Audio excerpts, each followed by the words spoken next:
Welcome to Bacon is My Podcast. Before we get into this show, we do want to let everybody know that we are proudly bringing this show to you from the Den. Yeah.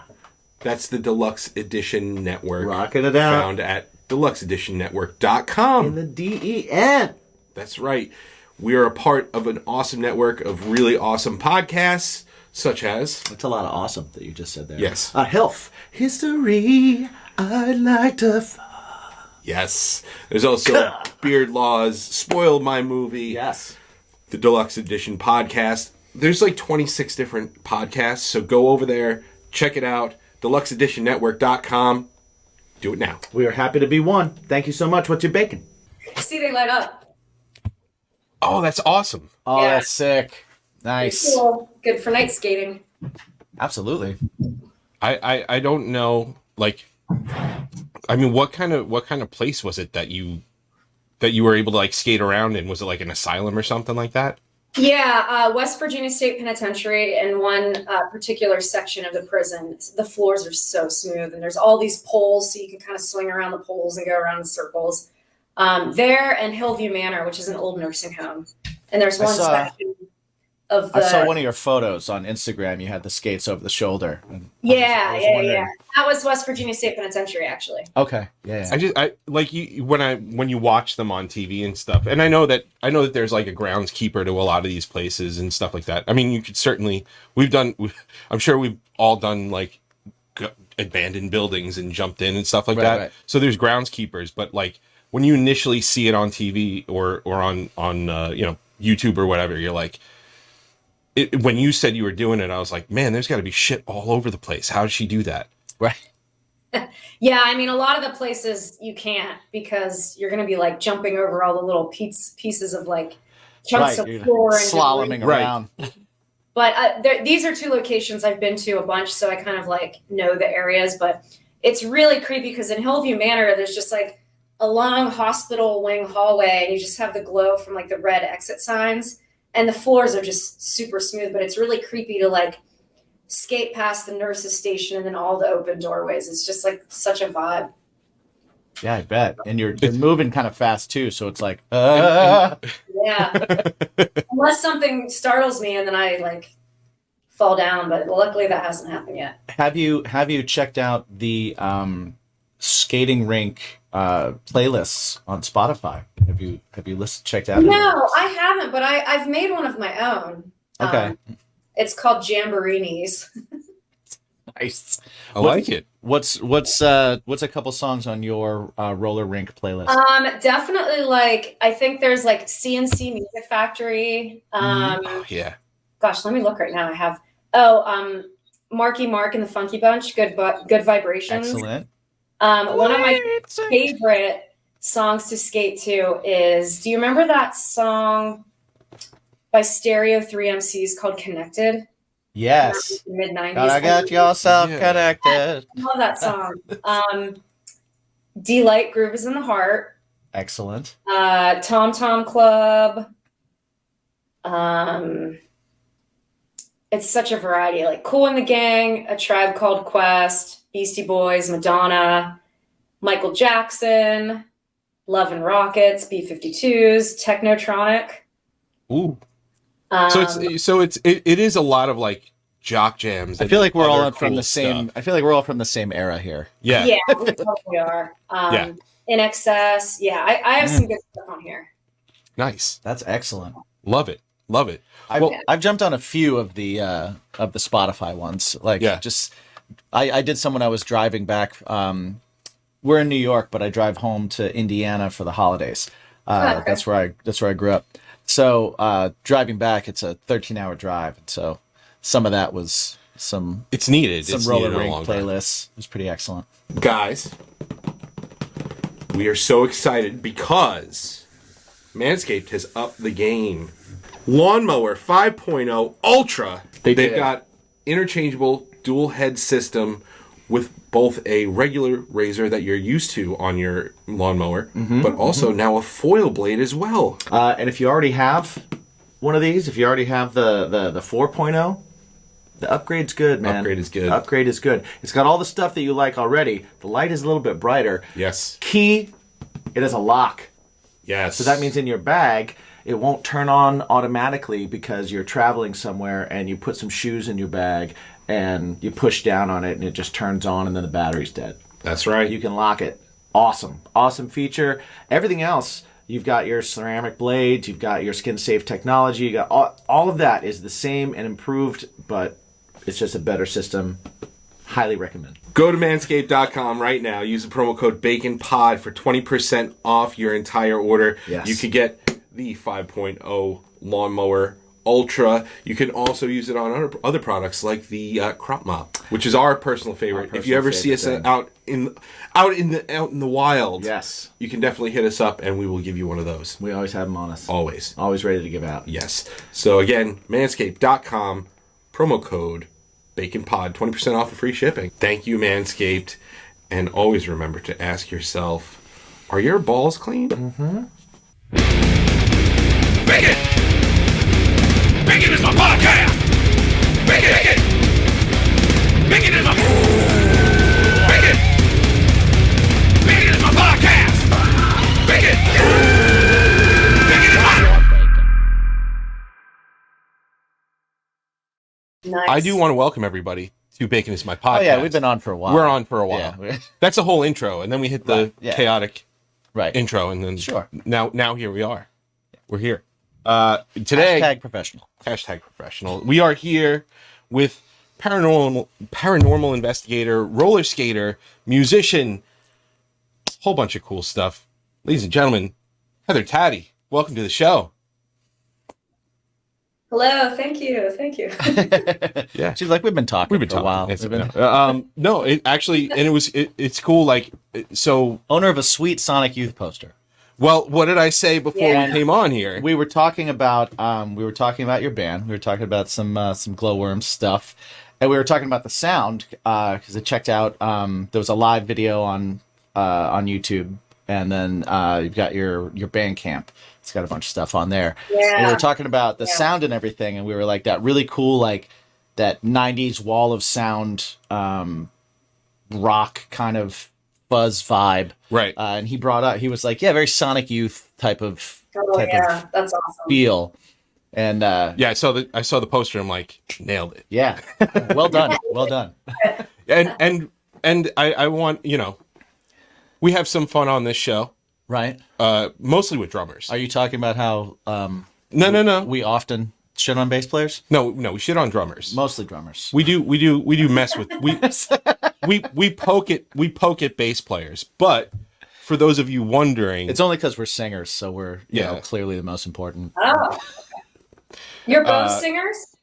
Yes. Band, or? We're in separate bands and then in a collaborative project. Well. Okay, cool. Yeah. And we both play guitar and fake it horribly on bass. I do. I can. Well, that's what I was going to say is that she is not a root note bass player. Right. You're not a guitar player that plays bass. Yeah. You're a bass player. Yeah, I sort of play bass like you play guitar, which is funny. I don't play it like I should. But I think that's what's great about my style. I don't know. You play riffs and you're pretty solid with the drummer. So I will say you sound like a bass player. Yeah. Which is pretty awesome. I wanted to ask two questions from watching the video. You had a little totem on the top of your headstock. I don't know if that was maybe for one show or if that was for a thing. I couldn't tell what it was, but I was going to ask what that is. It's a plastic flower. Okay. Okay. I did that in honor of one of my favorite bassists who I actually got to meet last year. Paz Lenchanton. She played in like a Perfect Circle, Swan. Oh, nice. Yeah. In the Pixies. She had always done that, and I always kind of like idolized her. So I had like a plastic flower. Nice. That's awesome. Yeah, I was wondering the significance of that. And then it looks like you were playing an SG bass. Yeah. Which you don't see that often. You don't see them. A lot of I see, which is pretty cool. What made you kind of like pick that style? Like, what was it that did you pick one up and play one and was like, yeah, this is the shit right here? Or actually, no. I was just looking for something that was like had like a petite neck, and it wasn't too top heavy, wasn't too heavy. My first bass over here is a Washburn. I got that when I was like 14, and I still have it. And I don't know. I was just, I think, looking for something just petite, and the SG is like perfect for me. It has like the smaller neck, and it's very easy to play. And I originally wanted to get a Rickenbacker, but then I played one, and I was like, it doesn't fit me. But there was a guy in Pittsburgh that was selling that. It was like brand new, pretty much. It was a really good deal, and I just went to his house and got it. And he was selling it because he himself bought a Rickenbacker, so he wanted to get rid of his SG. So I bought it. I love it. He definitely downgraded. They sound so good, like SG basses. Gibson basses sound to me. I love Gibsons in general. Yeah. Well, they got that like. I like jazz basses. Tone. Jazz basses are cool, but but SG, like Gibson basses just sound really badass. They're just so full, and like they hit you in the chest when you play them. I'd rather have like a short scale bass. I tune too low. That's my problem. Right. So like, if I had a short scale bass, it would just kind of.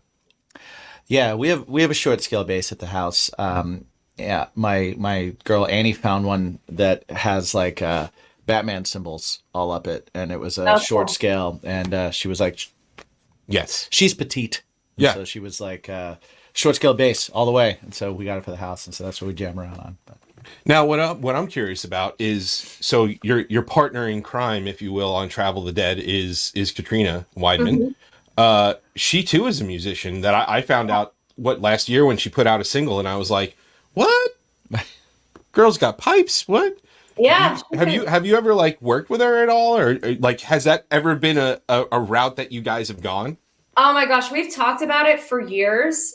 She's amazing at piano. She's amazing at singing. We've never ever jammed together, which is like insane.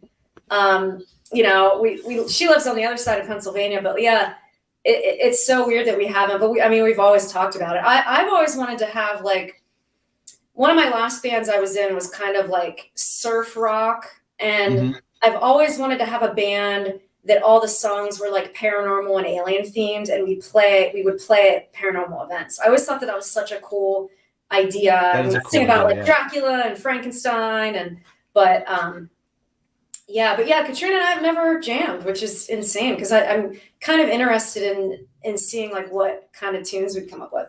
Well, that exact thing is what came to mind. I was like, oh man, you guys would rack up at like conventions and stuff like that. That would be so awesome to have a band like that. Actually, he's wearing a shirt of one of our buddies' bands. Oh, yeah. They're our buddies. They're a horror-based band. Yeah, I love very cool band. And they play all the horror conventions and whatnot. Yeah. They took over the spot that Rob Zombie left. Yeah, that's so cool. He left a hole in that kind of genre. Yeah. Now, also, so for Wake the Dead, I know because I don't know a ton. But, you know, I've spoken to other paranormal investigators and stuff like that. And I just know that with the Warner Brothers Discovery buyout, the whole paranormal TV scene is just kind of in flux. And everybody's like on hooks, sort of, but not on hooks in other ways. And they dumped a lot of people in one area and stuff like that. And so I was just curious is if this turn to Travel the Dead was kind of a product of that, and if there's like a future on a network again, or if you guys are approaching this and you just are like, hey, this is more freedom, this is way easier to handle than dealing with the bureaucracy of a network and stuff like that. Yeah, I think that being in paranormal TV from like pretty much the beginning, because Paranormal State was right after Ghost Hunters, and to just see the kind of waves the paranormal genre on TV goes over the years, it's interesting. And the past like couple years, like Discovery Travel with all the mergers and stuff, it has been crazy. Like they don't know what they're doing, and a lot of really great shows are getting canceled, and of course the fans are not happy with it, and we have no control over it. It's very confusing, but yeah, I think a lot of our friends who are on shows, they're creating content on their own. And, Katrina and I have always talked about collaborating on like a separate project from the other shows that we've done. And I think at this point we really feel there's a huge misrepresentation of the paranormal on television. And I think with Travel the Dead, our goal is to go to the places we want to go, film them the way we want to film them, and like have our friends on the episodes and just kind of like explore theories that aren't always talked about on TV, because, you know, on TV, you have these executives and producers that really don't know about the paranormal. They just want everything to be demonic when that's totally not how it really is. Yeah. You know, so we want to show the real side of investigating and show, you know, we've been doing it for so long. We want to show like what we learned working with families and just kind of show a lot of the topics and things that you don't see on TV and you don't really get a whole lot of time to explore. But it's really cool to be able to do it with producing it ourselves, filming it ourselves, you know, having, you know, our hands on the editing too. It's really cool to just kind of create it our own way. So that actually feeds into one of the questions that I had for you, because I was curious as to like where you found that like doing all the paranormal shows that there was a period where there was like so many and it was almost like 24/7, right? Like just before COVID and like just into it. It was just like this. Like, where do you think that they're getting it right, and where do you think that they're getting it wrong, and they're like steering away from actually being a true representation? Well, first of all, we don't really know what ghosts are. You know, we don't have equipment that can prove or disprove a haunting, and there's a huge misconception around that. And I think that when it comes to the paranormal and putting it on TV, you can't set parameters around the unknown. You can't have, you know, with the TV format, they want every episode to have a specific formula, and you can't really do that with every paranormal case, because not every case is the same. You know, you're kind of, once you're doing research and investigating, you can be thrown into different directions. Once you interview like a previous owner of a place or a previous witness, like things can change. So you can't always fit that regular TV format. Mm-hmm. So I think that's something that's very hard to convey. And, you know, you're only allotted a specific amount of time. A lot of these shows, you can only do like 22 minutes, and that's not a lot of time to fully, you know, get everything across. Now, did you ever find, or do you know of situations like you look at like the explosion of reality TV, right? And it went from kind of like the beginnings of it, which was let's put a camera in a room and see what this is, to, okay, well, we need more drama, we need more this, we need more that. And you have pressure from executives or pressure from the networks to create drama or to create a situation. Have you ever been in a situation where you had to kind of like fight for like, no, we're not going to fucking do that? Like, yeah, totally. I think with Paranormal State, you know, it was a very different show. There was nothing on TV really like it in the way it was filmed, you know, the way in which we helped families. So there were a lot of times definitely in the beginning when they wanted us to embellish stuff or fake stuff. Mm-hmm. And the guy that started the club at Penn State, his name was Ryan. He's the main guy on the show. He was very adamant about like, you know, we're here to help the families. We're not going to, you know, we're all about the truth, you know, and even if things say we don't have activity, we're not going to fake it, because things don't always happen when you go into a haunted location. You never know what's going to happen. You never know what you'll experience. So there were definitely a lot of times when producers would try to make us go one way, and we're like, no, you know, we're not going to do this. So that's a really tricky thing. But you just kind of have to stand your ground. And at that time we had a lot of leverage because we were a huge show for the network. And I think that because of that, you know, they really had to listen to what we were doing, or we would walk. Like, we had no problem walking if they wanted us to fake stuff, because it's just not what we were about. And there's no need to do that in the field, because, you know, like I said, things aren't always going to happen. And there's a way you can still make it a very interesting story, an interesting episode, without having activity. Have you noticed some new things on Bacon Is My Podcast?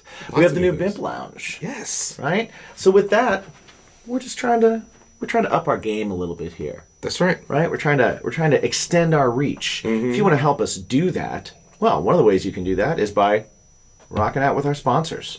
Jump over to baconismypodcast.com, jump to our sponsor page, and check out all of our awesome sponsors. Get all GrillYourAssOff.com, DrinkWildBills.com, Manscaped, Pod Decks. There's quite a few of them. And we're adding stuff all the time. With the most recent promo codes and the best deals that you can possibly get. Another way you can help us, get some t-shirts. Like this one right here. It doesn't come without the sleeves. It gives you the option. But it gives you the option. Yeah, you get it with sleeves. You don't want sleeves, you cut the sleeves off. That's right. That's how it works. Then you have a headband if you have like a thin head. Yes. I can't use the sleeves of the headband because I have a giant round head. Yeah, we both do. Yeah. Go to baconismypodcast.com. Check out the merch page. Bacon is my fashion. Yes. Right? And you can check out all the latest episodes. It's kind of like a portal to everything Bacon is My Podcast, including our music. A portal to bacon. Yes. Including his band, Craving Strange. Yes, my band, Something Heavy. Also, Bacon is My Passion, the band itself. So music coming. Yes. So go ahead. Check it out. Costs nothing to look. So go ahead. You should buy. You break it, you bought it though.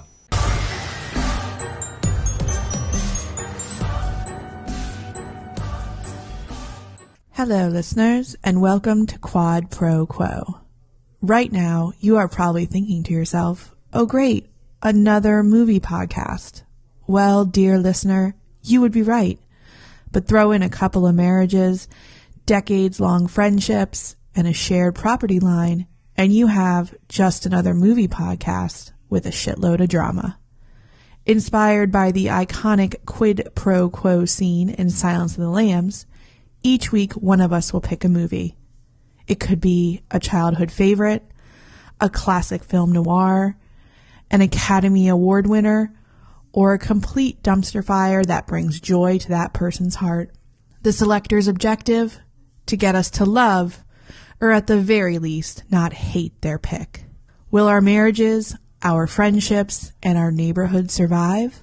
Find out each Thursday on Quad Pro Quo.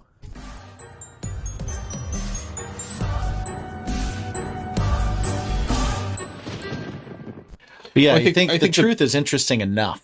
Right. You know what I mean? Like, I think you know, or the at that question point, of the truth. At that point, if you don't have a bunch of like cool EVPs or whatever, it's like, yeah, but there's obviously some sort of history here, right? So like, why can't we showcase that as opposed to, you know, it's like it's a demon, right? The I always say it's always the D word, right? Like. I think what was different about Paranormal State is the show wasn't about us. It was about the clients, and it was really about their history, their story. And I think a lot of people really liked that aspect of it because we that's a good point. Very interesting locations, really, really wild history, and I just think it's cool. Like, I mean, that's why I got into this to begin with, is just because of the fascination of hearing people's stories and experiences and their own personal beliefs towards the subject and the way they react when they experience something they can't explain. That's all very fascinating to me. Yeah, definitely. What do you think a ghost or a spirit is, in your opinion? So I have a couple different theories. One theory that's always really made sense to me is that it's some type of residual imprint left at a location, not just from the dead, but from the living. And somehow the imprint could imprint from like a very intense tragedy, grief, pain. I think that can sometimes get stored in the environment, and something, whether relating to like the humidity of a location, the water stored in a location, or just like that right person coming in, I think that they can set it off almost just like a recording of like a loop on like a magnetic tape. That's always been one theory, because one thing I've always seen that still is always true to me is that like people in a location, they start remodeling or renovating, changing things, that always causes activity. And, you know, that kind of goes with like, you explore the stone tape theory and the theory of just like residual energy in general.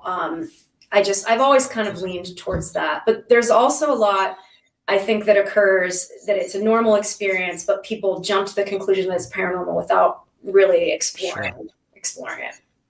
Do you find that, like, so in the case of a residual or a loop, right? Then do you think when people are getting an interaction of somehow, that they're getting a direct interaction, or they're just kind of figuring out a way to kind of hear or perceive that loop? You know what I'm saying? Like, is the loop aware of you, or are you just kind of seeing this thing or perceiving this thing that's happening? Well, from what I know, I feel like with residual energy, whatever you want to call it, usually the spirit, whatever's there, it doesn't interact with you. It doesn't acknowledge you. It's sort of like, the end of the hallway, you see the guy in the fedora hat and he walks back and forth or stands by the window. You get a glimpse of it, but there's no interaction.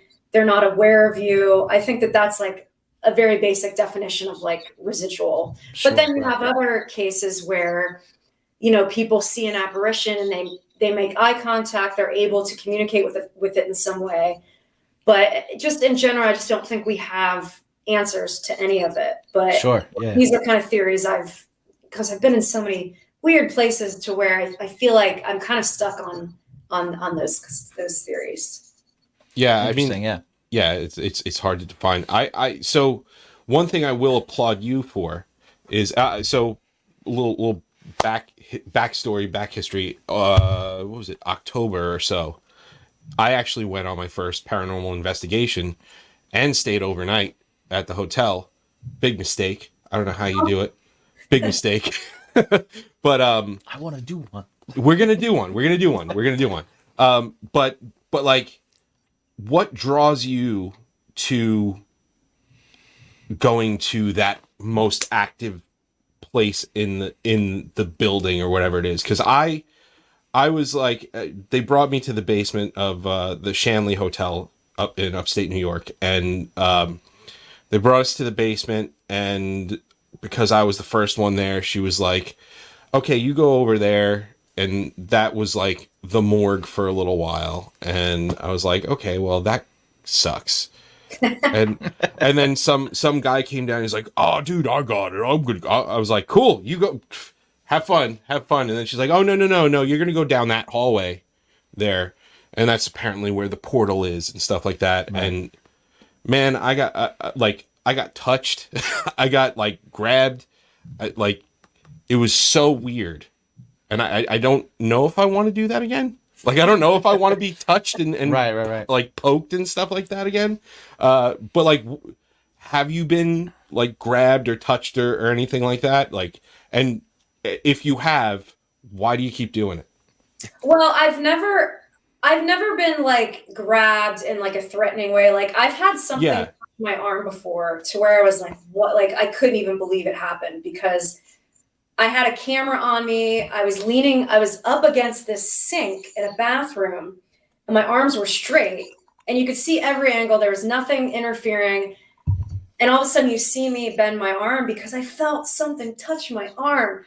And it wasn't hot. It wasn't cold. It was just such a real experience. And I mean, that's something the client had always had occur in the house we were at. But I think for me, I got into all of this because I wanted to put myself in situations where I could have an experience because I wanted to know what this stuff was. Because I didn't grow up in a haunted house. I didn't really have many experiences until I joined PRS at Penn State. And then we started going out on these cases and we'd be sleeping in these families' homes in these really haunted rooms. We'd be like staying up all night and just trying to like catch evidence and things and trying to get sleep. And sometimes it was hard. Sometimes it was just so interesting because I felt like, being in a house with like a couple other people, the clients are gone, just living your life as a client is like a best way to have these experiences and not have the camera crew there and everything. So I've had a lot of very interesting experiences, but I think at this point, there's always like a fear with it, but my fascination just seems to take over. Like I could sleep anywhere.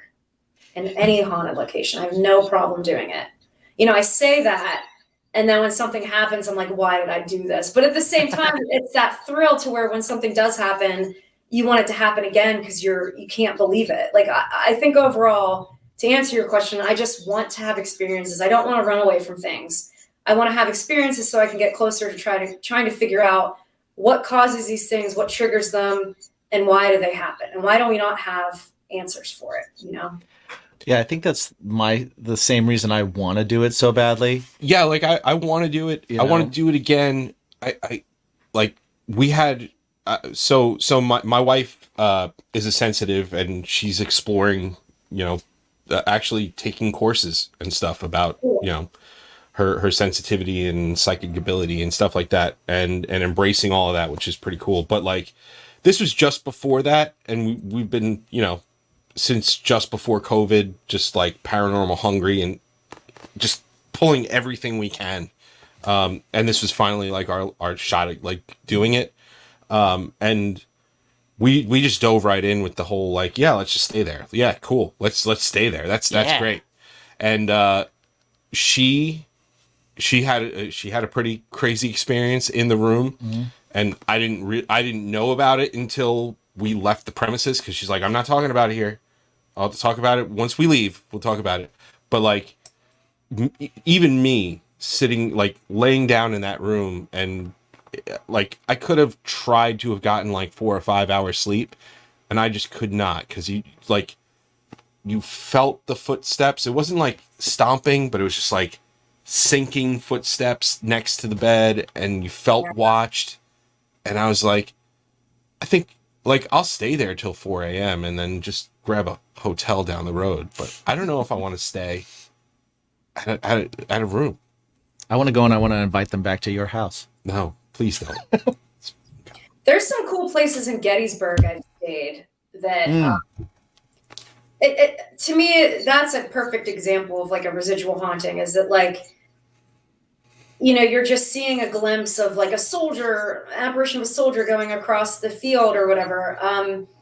I feel like, and when you think about the way in which people constantly reenact the war and everything, you wonder if that has something to do with it. But if you want to stay someplace where it's not like super creepy, I would stay at Gettysburg, because I feel like that's coming from me. I don't know. It's probably still creepy. What kind of location is your favorite? Because I know some people are more drawn to jails, and some people are drawn to like, psych wards and stuff like that. My wife really loves like old houses with history and stuff like that. What's your ideal location? What type of location is it? I mean, honestly, the ones that freak me out the most, that I can just always feel some type of negativity, are prisons and asylums. Psych wards. Like, sure, yeah. It's just you can feel the grief there. And when you think about the people that were there, murderers and people just living with regret, trapped in a cage, it's like, and especially with like the asylums and things, they were overcrowded, that people were mistreated. Like, to me, those are like the number one haunted places. Yeah, some of the horrible things happened, Yeah. And it's like, yeah, I could see that. I could see that being a spot like that, where it's just like, you just feel it. It feels thick when you walk in. Yeah. It's really, and like, what about paranormal objects? Where are you on that? Like, do you think that certain objects can hold like paranormal, whatever? Because like, for me, I keep talking to Jen about, I was like, I want to go see Robert the Doll.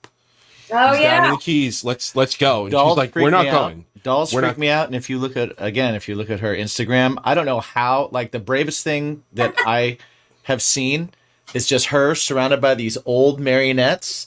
Yeah. And I was just like, oh my God. Oh my God.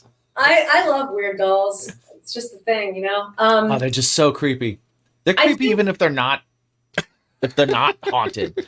Old ass dolls just look like, ew, some weirdo whittled this out of wood. And it's funny because I used to work for this really amazing Italian woman who collected dolls. Like, she had an obsession collecting dolls from like the 30s, the 20s. So I really got to kind of see some really creepy dolls and just kind of look at a doll and be like, that's from 1940 or something. So, but the thing, I think people's fascination, well, not really fascination, but the creepy factor with dolls is just they're just like little people. Their eyes are moving. Like it's really insane to think of like a spirit inhabiting like a really creepy doll. And I mean, you can thank Puppet Master and Chucky and all this. Chucky, sure. Yeah, absolutely. But funny you mentioned Robert the Doll, because this past summer I was at Michigan Paracon and I met David Sloan is the guy who kind of uncovered all the history behind Robert the Doll. And he has a bunch of different books, and him and his wife, they live in Key West, but they recently bought a house in Pittsburgh. So they live like very close to me. And I met up with them when they were here in the fall. And it's really cool to just hear how he uncovered all the history and just, the doll. It's just cool to hear. But I haven't seen it in person, but I'm hoping to get to Key West at some point and see it. I mean, if for nothing else, it's that the Northeast winters, Right. Yeah. Right. Yeah, for sure. I want to see Robert the Doll. I don't know why. I don't know if that's concerning. I know why, because it's creepy as shit. That's why. Yeah, I guess so. Yeah, they do this thing. They work with like a rum company, and they take bottles of rum that have like a Robert the Doll label, and they leave them on his case for like a certain amount of time, and then they give them out at events. So I have on top of my refrigerator, I have a bottle of the Robert the Doll rum. All right. Oh man. Nope, I already know. Yeah, it's gonna happen. Rum's my kryptonite, but sure, let's do it. Oh yeah, he goes time traveling with rum. It'll be fun though. My body I become Robert the Doll. I'm just taking over. Someone else is marionetting me at that point. It is Actually, a really doll.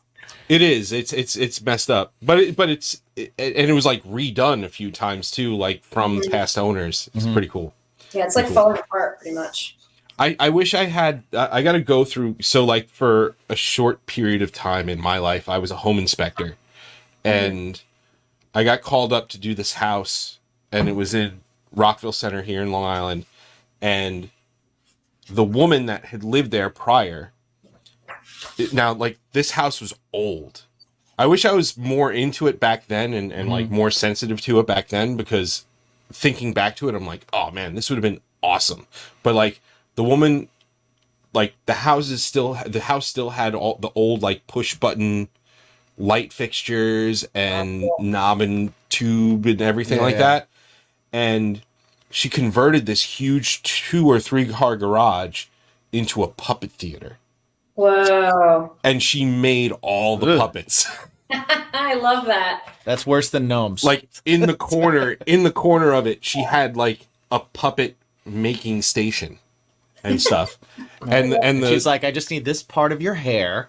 The client came to me and was like, what do you think about this house? I was like, I mean, structurally it's okay.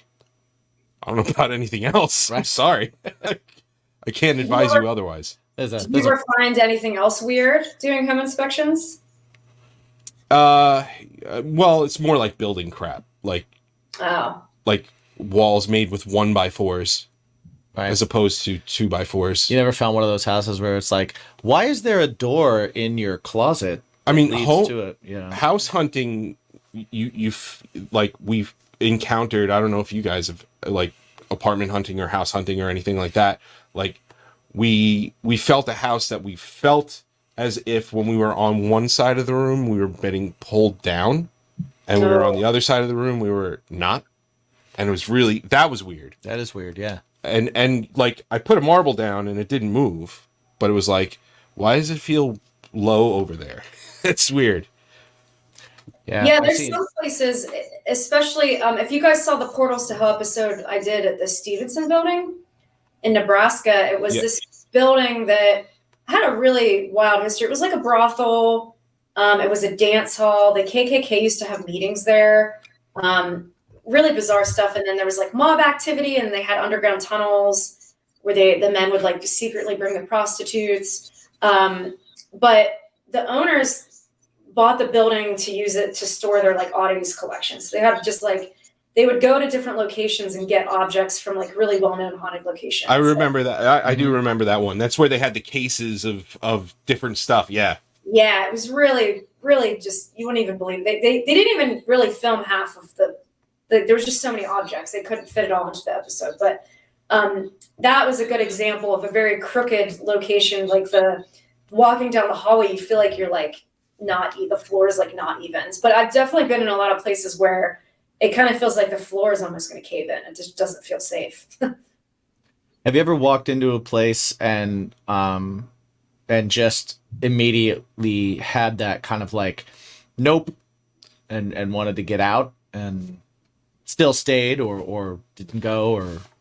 Yeah, it's weird. And people try to ask me to explain the feeling, and it's kind of hard to put into words other than just saying like the vibe or the energy feels off. Right. But I've definitely been in locations where it just feels dark. Like, something terrible happened in wherever you're at. And it's so hard to kind of put into words, but there's definitely been a lot of locations where I've felt that. And there's also been locations where I've felt nothing, like being in a location for a couple days. I'm like, yeah, I don't feel like this place is haunted at all. Like, are these people just like creating this or what? But I think it just depends on your vibe, and I don't know how susceptible you are to those energies. I mean, do you consider yourself sensitive at all? Not really, no. I think I'm good at like reading rooms and just like I said, being in a location, just feeling either like sometimes I get like, it's pretty rare, but sometimes I'll feel like psychologically affected by something that I feel like isn't really natural.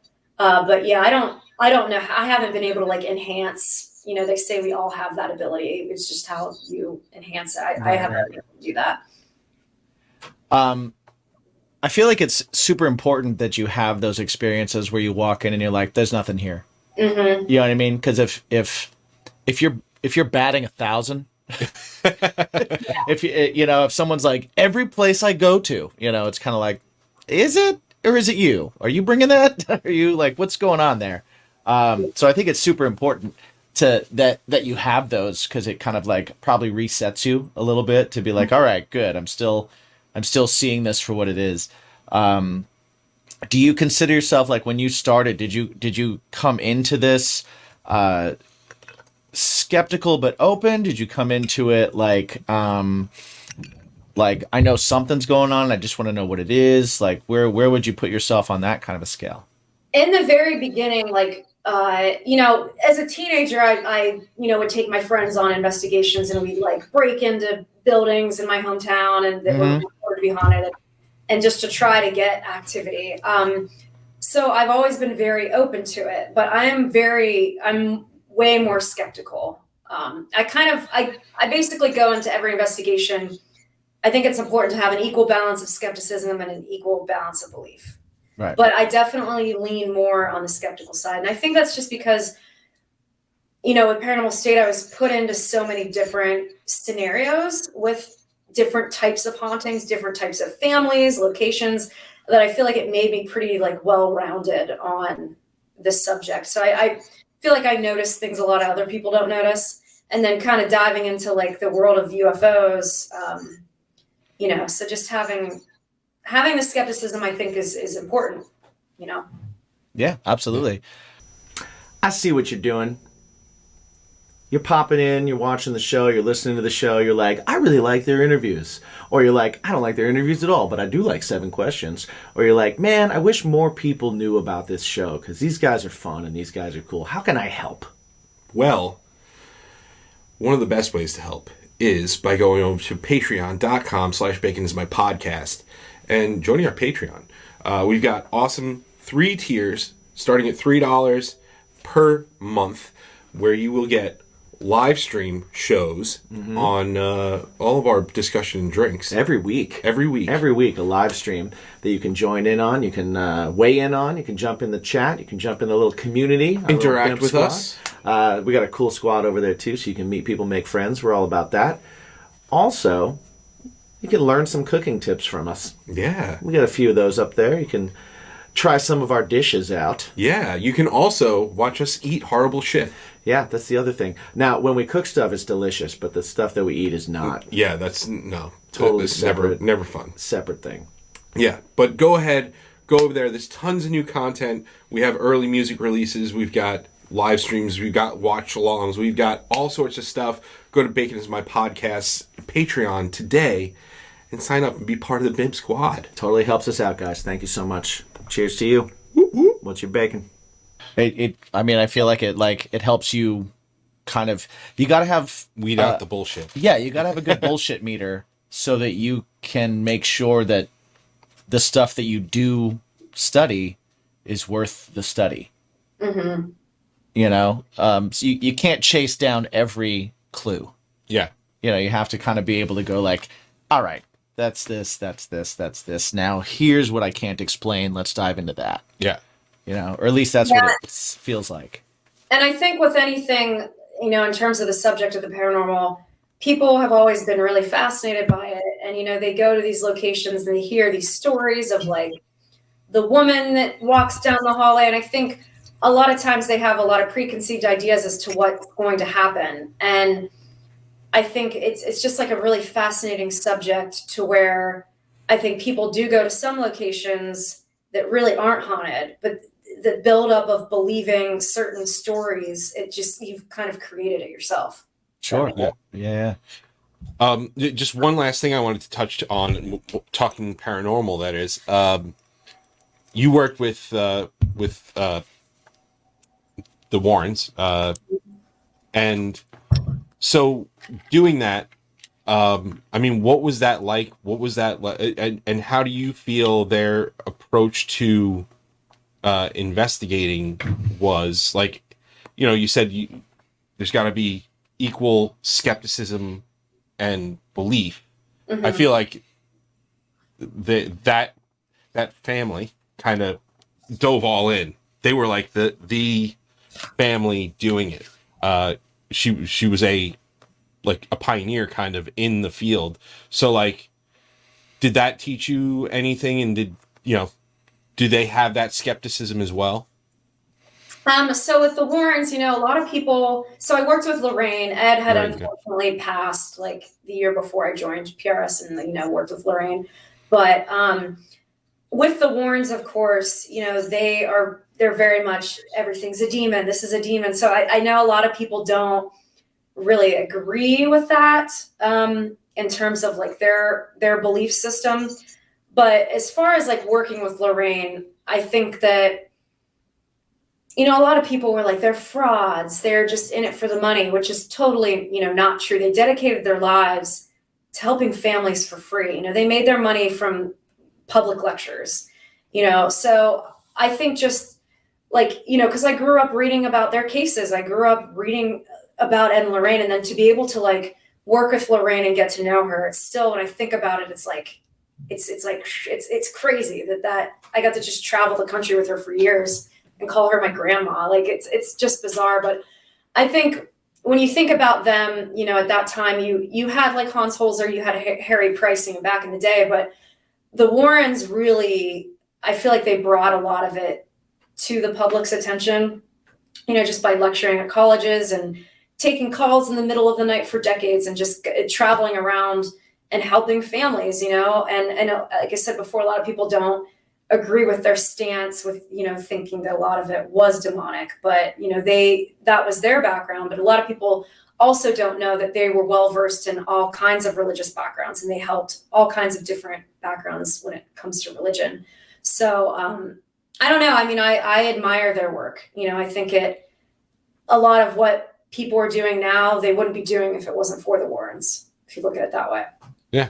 Do you think that that in a lot of cases, people's belief system or background or religious upbringing colors what they think is happening? I know that for sure, like I've had, and I made this joke with your friend who has the haunting, and she was like, "Oh, we're having an exorcist come in," or a priest come in, and I was like, "Well, what if it's not Christian? What if, you know, like what makes you think that that's going to have an effect?" You know, it seems like kind of what people are rooted in sometimes can affect what they think something is, and they're ready to put like, well, if I believe this way, then anything that's here is demonic, you know, or anything is this or anything is that. How, like, do you run into that a lot? Do you think that hurts things, or are most people that are kind of investigating in it kind of open to lots of different things? There's such a variety, but if you think about someone coming from that strict like Catholic background, of course they're going to think any kind of haunting is demonic. Like I've definitely run into that before, and it's hard, and when you think about the Ouija board too, there's this whole evil mythology around that, and that's right. Because of the Catholic Church, and it's because of the release of the movie The Exorcist. So I think that definitely, your beliefs and your perceptions and your background things, it's if you're an investigator, it's going to sway you a certain way. Yeah. Well, and probably the people that you're trying to help, if they are convinced of a certain thing, it probably makes it more difficult if you're finding a different result.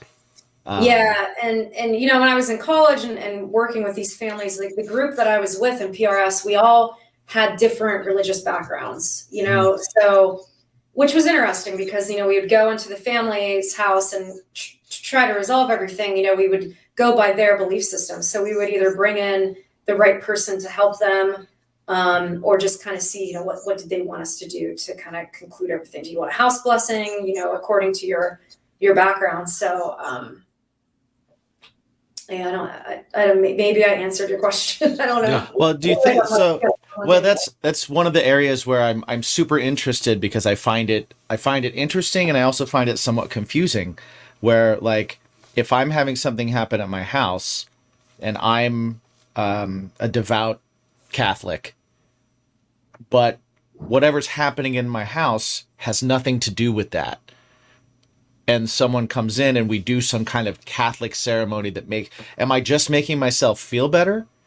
Because if it resolves the problem, then does that mean that problem had something to do with, or does that mean that whatever you do it can work in any denomination? Or like how much of that then is me just believing something's fixed? And if I can believe something's fixed and no longer see it, then how much of it was me kind of wanting to see it? Like those things are always fascinating to me, and I'm always like, well, what if it doesn't align with you? Like how does that happen? Yeah, it is confusing. Definitely working with clients in that way, because of course the different backgrounds and their perception on things. It's confusing. It's very confusing, and there's always like a psychological effect to it. But I also feel like a lot of times people, they're experiencing things that are natural, but they're jumping and they're getting hysterical and they're not really thinking rationally. I've seen that so many times where there was no rational thinking involved, and it was just things were happening, and automatically it's just like the most negative thing. It's like, that's a demon, and it's just like it's tricky working with families, and I don't really work with families as much as I used to. I know on Travel the Dead we had like one pretty cool client case, but yeah, it's hard because there's so many different ways to go about it, and there's so many different angles. Yeah, that's got to be super tricky to navigate. Like, you have to figure out a way to present yourself in a way that can help them no matter what. So you have to you have to be really good at reading people. You know what I mean? And you don't want to freak them out already. Right. Freaked out. So it's you got to know the right questions to ask.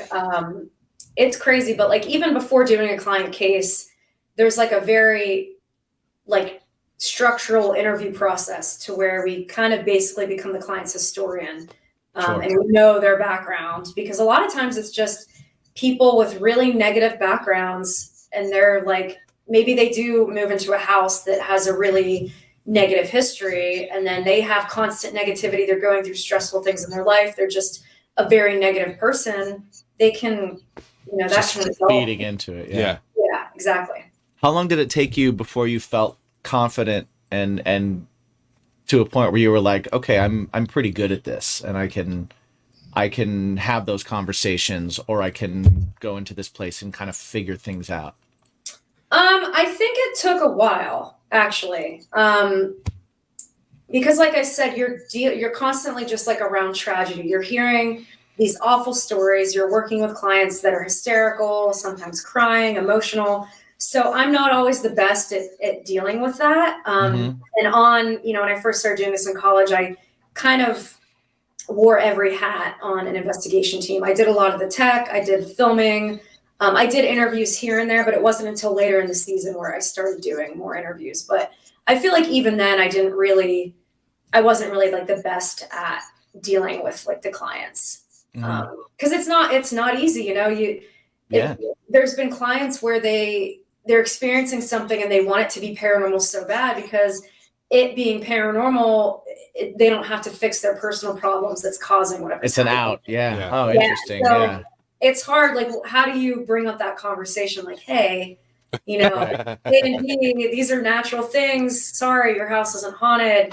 Right. Work on this, you know, we're bringing in a psychologist to help you. So it's right. You don't need an investigator. You need therapy. Yeah. It's hard. It's hard because, you know, this is such a weird subject and people get all riled up about it. And it's just, you know, I don't know. Yeah. It's super interesting. Yeah. Super cool. Before we wrap up here, I have a real serious question here. And I know like you're super into Halloween and you got some pretty like intricate and crazy costumes that you've done. You've done like a Bride of giant Frankenstein, fantastic. Giant thank you. paper mache and wire Mr. Peanut kind of thing. Yeah. You've talked about TV sets and all sorts of things that you've done. I want to know what do you do afterwards? What do you do with them? Oh my gosh. Well, a majority of them are in my parents' attic. The planners, Your poor parents. I know, right? No, they love it. They think it's hilarious.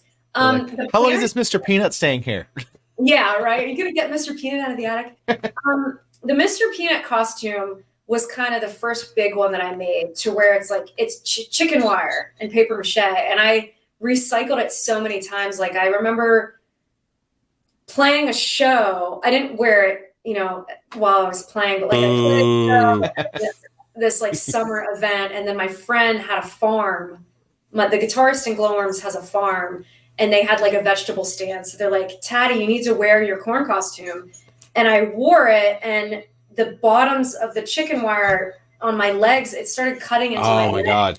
Ooh. And I didn't even realize it. And I took a costume off, and there's like blood dripping down my legs from this chicken wire. So I really get the most out of my costumes. But that Planner's Peanut costume is in my parents' attic, and there's a huge crack in it because I was wearing it outside for some reason, and someone threw a football and cracked the side of it. So it's kind of funny that it's like cracked. Okay. But, Right.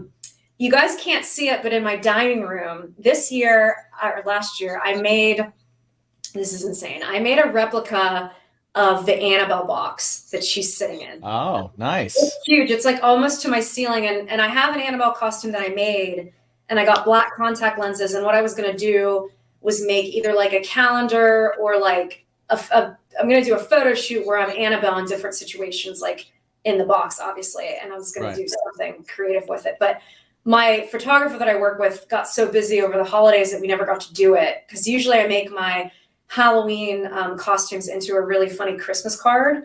So I didn't get to do that this year. But it's literally the Annabelle box is just sitting in my dining room right now. And, that's fantastic. So eventually you'll see pictures of it, probably later in the year. What do you have when you look back throughout your history of Halloween costumes, do you have one where you're just like, man, I fucking nailed that one?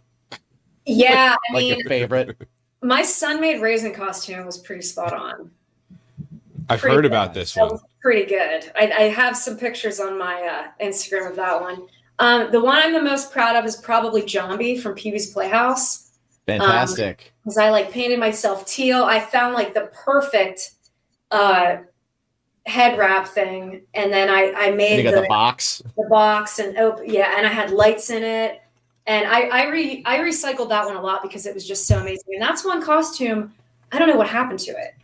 My parents maybe threw it out, or maybe in one of my moves it disappeared, but I think I could easily create it again. But that's one I'm very proud of. And years ago, when Pee Wee Herman released like a new movie, one of the local bars my old band always played at, they did like a screening of it.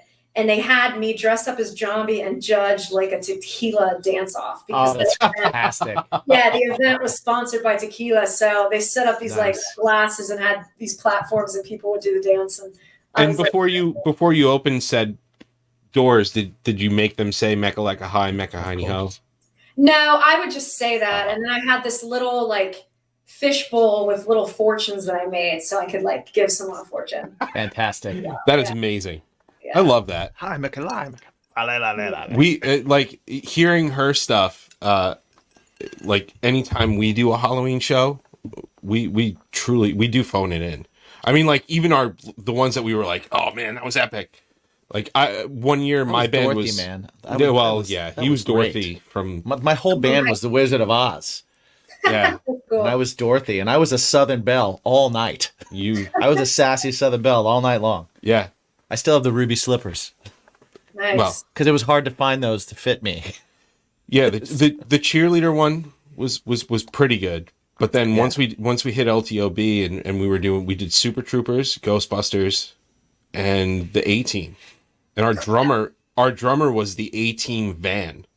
Yeah. Like that was a good one. He built a giant cardboard van that he put around the drum set. You couldn't see the drum set. That's awesome. It was just a van. Yeah. That was a pretty epic one. That was pretty good. We were a 70s track team one year, and that was pretty good. That was your excuse to wear short shorts. I wore short shorts and kept putting my leg up on the monitor and just pointing at people.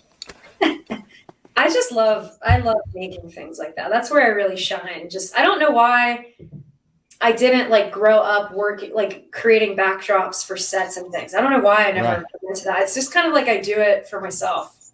Yeah, there's still time. There's still time. You can do it at any time. Yeah, that's true.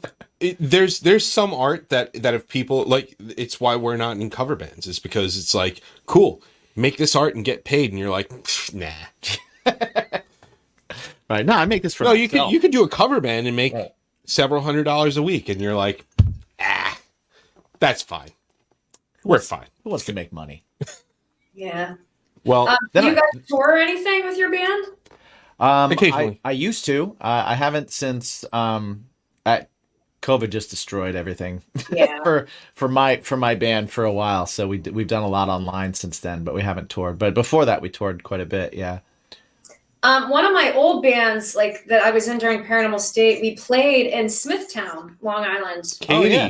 Nice. Katie's. Yeah. We played there plenty of times. Oh, cool. Yeah, I was gonna say maybe you guys know about that place. Absolutely. We do know about that place. I also do know that there was.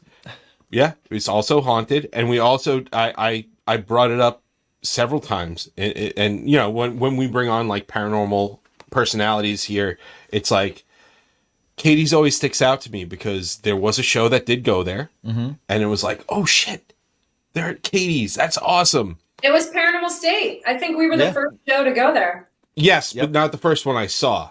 Oh, okay. There was another show that it was Ghost Adventures, and they had a where are they now thing, and the owner was like, hey man, you came down, you opened shit up, you never closed it down, and it's been insane. I can't run my business. What's wrong with you? Oh boy. And ever since I saw that, I was like, oh, okay, I get it now. But yeah, that was wild. I haven't played there in a little while. It's been Zach Baggins. Just before it was just before COVID that the last time I played there. Yeah, I think stage. I think it was about that for me too. But yeah, we played Katie's. I remember their videos of shot glasses being thrown. Yeah. You know, and that kind of stuff. Yeah, I keep in touch with the owner because I'm always like scheming to try to do another event there. And oh, dude. I think in the future, Katrina and I definitely want to do a Travel the Dead there because it would just be so cool to revisit. Yeah.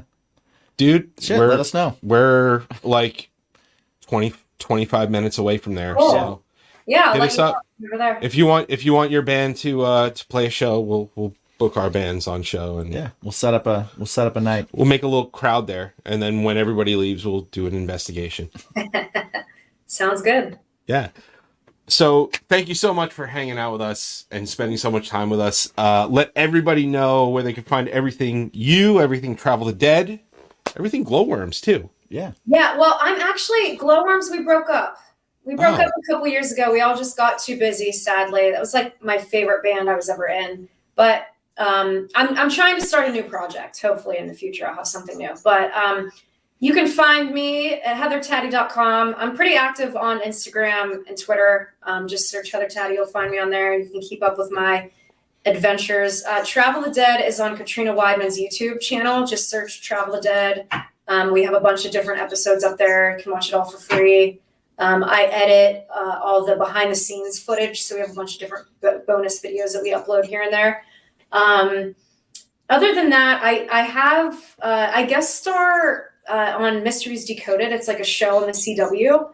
And there's 2 new episodes that are premiering sometime this year. I don't have a release date yet, but that will be happening. And then we'll have more Travel the Dead and some other little projects are up my sleeve. So you'll see me somewhere. Is Katie Stafford on either of those shows? Those episodes, rather? No. Oh, okay. No. Because he buddy of the show, Katie Stafford, he was working on that show as well. Oh, cool. But like he was like, they don't tell us when it airs. They're Yeah, just like, yeah, thanks for filming. See you later. Right. Yeah, we filmed like a Jersey Devil episode like November of 2022. And then I did one in Puerto Rico, like a UFO episode. So those should be out at some point this year. I just don't know when. But yeah, that show, each episode, they have like a different expert. Yeah. That's nice. Well, we'll definitely have to have you come back on and talk some UFO fun stuff. Totally, yeah. Because that's another topic that I find fascinating and I think is super awesome. We didn't get to talk UFOs. We didn't get to talk about roller skating, which is her bacon. Right, exactly. So, I didn't know it. Like, what's your favorite? It's an excuse. What's your favorite like game that they played at roller rinks? Like me, I had red light, green light. Oh, Limbo, for sure. Limbo, fantastic. Yeah. You know, they have walkers. They have walkers now. Yeah. On the the thing. Yep. Yeah, that's what my kids they learn on the walkers. Nice. Yeah. It's pretty awesome because they don't fall on their asses and I don't have to worry about it. Oh, I was a terrible skater. All I did was fall. Yeah. So Yeah, me too. In the early days, but now I'm pretty good. Well, now you're semi-pro. So Yeah. you've skated on TV on a show, so you are pro. Yeah, I guess. See, I would say that's pro level. I'll allow it. We'll check with the board, but I'll allow it. So yeah, we have to have you come back on, and we'll talk some skating, and we'll talk some UFOs, and then we'll talk concerts and stuff too. Yeah. We got a lot. We got a lot to get into. Sounds good. Thanks for having me. Yeah, thank you so much for hanging out. We appreciate it. And everybody at home, remember that one important question, that thing to ask yourself. Important. You know, for Taddy, it's roller skating. Mm-hmm. What is it for you? What is that thing that makes your day better? What is that thing that makes your life a little brighter? What is that thing? What is your roller skating? What is your paranormal investigation? What is your live show? What is your music? Yeah. What is that important question? I don't. Heather, do you remember that question? Oh, of course I remember that question. What is that question? What's your bacon? Yeah. Your bacon. Hey. Hi. Heather Taddy. Yeah. She was a lot of fun. She was a lot of fun. Yeah. And we didn't like it I want to talk about aliens. Yeah. You know what? Aliens are a very interesting subject, and I don't know a ton about it. I know a little bit, and I know some of the stuff that's come up recently. And, right. You know about Roswell and all that kind of stuff. But yeah. You know, it's great. Like when you talk about legit what people know about aliens, you know just as much as everybody else does. Because none of us know shit. Exactly. But yeah, somebody does. Somebody knows. Go check out Travel the Dead, because I do enjoy that show. It's really cool. It's it's a little shorter. It's short. It's bite size. Fun size. They do 2 or 3 episodes per location, right? Which is nice because you gotta investigate for hours and hours and hours and hours in order to get any fucking answers. Right. So, yeah, really cool show. Travel of the Dead. Heather Taddy. She's super awesome. Lots of fun to talk with. Yeah, definitely have her back. Definitely have her back. Talk about aliens and skating. For sure. Maybe skating aliens. Oh, that would be fun. That would be fun. I think so. I like it. I think so. Jimsy, where do they find you and your things? My things, my sweet hot things, are at Jimmy G Shoes. He means the undercarriage. On all the socials. My undercarriage, which is above my feet, which is what most of the pictures are of. Yes. Not my feet, sickos. That's the OnlyFans. Just my shoes. Got to pay extra for the feet. Yeah, pay extra for I mean, come on. Don't be a jerk. Pay for the feet. That's right. Yeah, my band, Craven Strangers, at cravenstrange.net. There you can find all of our socials. And, of course, you can find all things Bacon is My Passion, and Bacon is My Podcast, and Bacon is My Fashion, and everything that we do over at baconismypodcast.com. Including this Guardians inspired tea, which is great. I love it. I love it. One good wash, and it was just perfect, right? It's just good. My Barbie one is nice too. Ooh. It's very I nice. feel like touching myself. Sometimes. I don't know why. Sometimes you got to touch yourself. It's weird. Where can they find out about you touching yourself? Me touching myself. I am at Me My Own Self Mike. I'm not touching myself. He touches his own self. Yes. No. Actually, there you can see some of the shows I go to and some of the other things that go on in my life. Like I've got children. You do. And they're pretty cool. You do have children. And they're cool. I've got life things happening over at Me My Own Self Mike, as well as You Are Alive. My band Something Heavy at Something Heavy Music. We're putting out some stuff. We've got some stuff in the works. I don't know about new singles this year. Well, some covers, right? But some covers. Yeah. An acoustic record. Exciting. We're working on exciting stuff. We're working on some stuff. And if you're listening and you made it all the way to the end, I do want to ask one thing. Is to please give a 5-star review. Give a thumbs up. Give a whatever it is that your platform does. Yeah. To make it costs you nothing. Sure. You're here still. It costs you nothing. All you got to do is open up your phone and do it. Or whatever apparatus you may be listening or watching on, and just quickly tap it. That's all you got to do. Yeah. Just tap it. Just a little tippity tap. Tap it in. Just tap it in. Tap it in. Just tap it in. And it helps the show immensely. Yeah. And it costs you $0. It really does. It really does, surprisingly, because then more people hear about us and they go, oh, how many likes do you have? How many subscribers do you have? How many of this do you have? How many listens do you have? And that just the fact of having a bigger number of those affords us opportunities to get better guests to have on. So that you guys can watch us try and have an interesting conversation with more interesting people. Exactly. And each other. Yeah. Indeed. BaconIsMyPodcast.com will also bring you to all of the music that is Bacon is My Passion, which we hope to be getting. We got to get back to work on. Yeah, we got to do something with that. We got to do something with that. We're going to get more music out to you. All of our socials at Bacon is My Pod. Stay in the conversation. Hashtag Bacon is My Podcast. Or hashtag What's Your Bacon. What's Your Bacon. Jump over to patreon.com/Bacon is My Podcast. Yeah. And help us out over there too. We got all kinds of extraordinary, extra content, live, whatnot. We go live every week. All the things that I do, all the things that like music wise, that's where you get it first. Early stuff, early things, and yeah, like we were saying, we go live every single week. So join us over there, have some fun, jump in with us, chat with us. And remember to ask yourselves every single day. There's one question that you need to ask. I remember it now.